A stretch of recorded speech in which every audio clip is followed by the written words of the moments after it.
नमस्कार दोस्तों, एक बार फिर से आपका स्वागत है।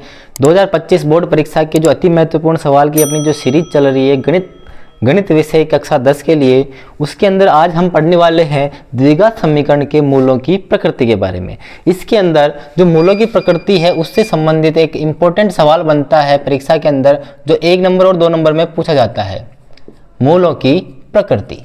इसके बारे में आज अपन पूरी जानकारी लेंगे और बने रहिए इस वीडियो के साथ अंत तक, ताकि आपके ये 2 नंबर बिल्कुल पक्के हो जाएं। देखिएगा, जो मूलों की प्रकृति है वो किसकी है? द्विघात समीकरण की। हमेशा द्विघात समीकरण इस रूप की होने वाली है, ax² plus bx plus c।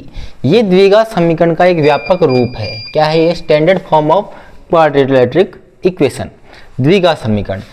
ax² bx plus c, x² का गुणांक a, x का गुणांक b और अचर पद होता है c। ठीक है, इसके लिए एक द्विघाती सूत्र आता है जिससे अपन मूल निकालते हैं। क्या निकालते हैं? मूल, यानी कि जो x के मान है वो निकालते हैं द्विघाती सूत्र, जिसमें x बराबर minus b plus minus under root b² minus 4ac बटा 2a। ये द्विघाती सूत्र है जिसका दूसरा नाम श्रीधर आचार्य के सूत्र के नाम से भी जानते हैं। ठीक है, इसके अंदर जो ये रूट के अंदर जो वर्ड है b² माइनस 4ac, इसे इस द्विघात समीकरण का क्या कहते हैं? विविक्त कर कहते हैं। क्या कहते हैं मित्रों? विविक्त कर। ठीक है, ये होता है विविक्त कर b² माइनस 4ac। और इसी के आधार पर एक द्विघात समीकरण के मूलों की प्रकृति का निर्धारण होता है। और वो किस प्रकार से होता है देखना। सबसे पहली जो प्रकृति होती है मूलों की, वो होती है कि मूल आपस में क्या होंगे? भिन्न होंगे एवं वास्तविक होंगे। एक प्रकृति होती है मूल की जिसके अंदर मूल आपस में भिन्न होते हैं, यानी कि जो द्विघात समीकरण है उसके हमेशा 2 मूल आएंगे, x के 2 मान आएंगे, वो आपस में क्या होंगे? भिन्न होंगे, यानी कि अलग अलग होंगे। और जो संख्याओं का जो प्रकार होगा वो कौन सी होगी? वास्तविक संख्या होगी। मूल कैसे होंगे? वास्तविक होंगे। और ये कब होता है? जब ये b² माइनस 4ac का मान 0 से बड़ा हो। ऐसा कब होता है? जब विविक्त कर 0 से बड़ा होता है, यानी कि मूल धनात्मक होते हैं, तब ये प्रकृति होती है।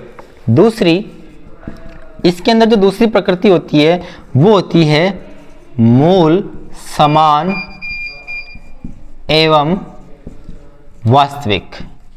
ये दूसरे नंबर की प्रकृति है जिसके अंदर दोनों ही मूल आपस में क्या होंगे? समान होंगे। और ये कब होता है? जब विविक्त कर b² माइनस 4ac इसका मान 0 के बराबर होता है। ये जब 0 के बराबर होता है तब मूल समान एवं वास्तविक होते हैं।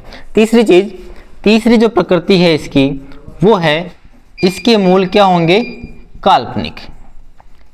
क्या होंगे? काल्पनिक होंगे। और ये काल्पनिक का मतलब ये विद्यमान नहीं होंगे। इस द्विघात समीकरण के मूल विद्यमान नहीं होते हैं। और ये कब होता है? जब विविक्त कर b² माइनस 4ac 0 से छोटा हो। 0 से छोटा होने का मतलब हो गया कि इसका मान जब ऋणात्मक होता है, यानी कि 0 से छोटा कब होगा? जब वो माइनस में होंगे। और जब ऋणात्मक होता है तब उसकी मूलों की प्रकृति कैसी होती है? काल्पनिक प्रकृति होती है। ये 3 प्रकृति हमेशा बोर्ड परीक्षा में पूछी जाती है और ये 2 नंबर का प्रश्न बनता है।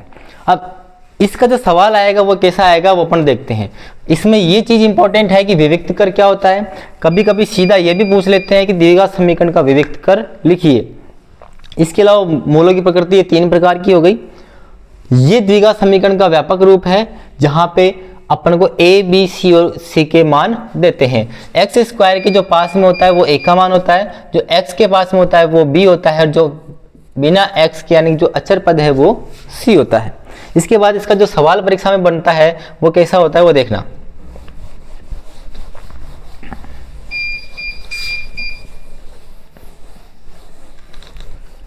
जैसे आपकी किताब से एक सवाल ले रहा हूं मैं, काफी इंपॉर्टेंट सवाल है।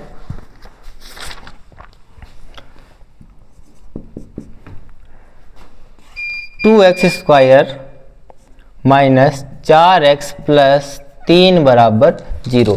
आपको इस द्विघात समीकरण के जो मूल हैं उनकी प्रकृति बतानी है। प्रकृति बताने के लिए इसकी तुलना अपन करेंगे इस द्विघात समीकरण के व्यापक समीकरण से, जो है ax² plus bx plus c बराबर 0। इन दोनों का कंपैरिजन यानी कि तुलना करने पर हमारे पास a बराबर कितना है 2, b बराबर कितना है -4 और c बराबर कितना है +3। ये ABC के मान आ गए।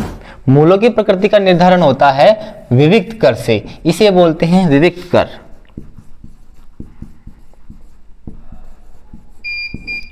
ये क्या है b² - 4ac।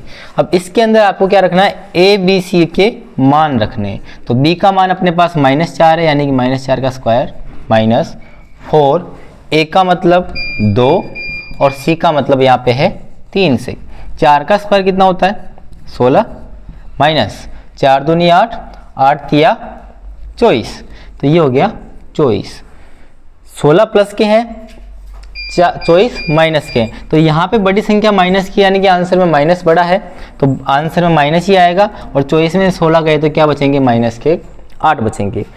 अब ये बताइए कि जो माइनस का 8 है वो 0 से बड़ा है या छोटा है, 0 से छोटा है। अगर ये 0 से छोटा हुआ तो इसके मूल की प्रकृति अभी जो आपके सामने थी, इसमें से तीनों में से कौन सा प्रकार का मूल है ये, यानी कि इसकी जो प्रकृति है वो कैसी है। जब इसका मान 0 से छोटा आता है यानी ऋणात्मक आता है, तब द्विघात समीकरण के जो मूल हैं वो किस प्रकार के होते हैं, काल्पनिक होते हैं। कैसे होते हैं, काल्पनिक मूल होंगे। ये ऐसे आप प्रकृति मालूम कर सकते हैं। काफ़ी आसान सा टॉपिक है और हमेशा हर साल परीक्षा में पूछा जाता है, 2 नंबर का आता है, तो आसानी से आप इसको सीख सकते हैं, समझ सकते हैं। ऐसे ही नेक्स्ट वीडियो में अपन किसी टॉपिक के साथ मिलेंगे, तब तक बने रहिएगा JB कोचिंग के साथ में और इस चैनल को ज़्यादा से ज़्यादा शेयर कीजिए। मिलते हैं नेक्स्ट वीडियो में।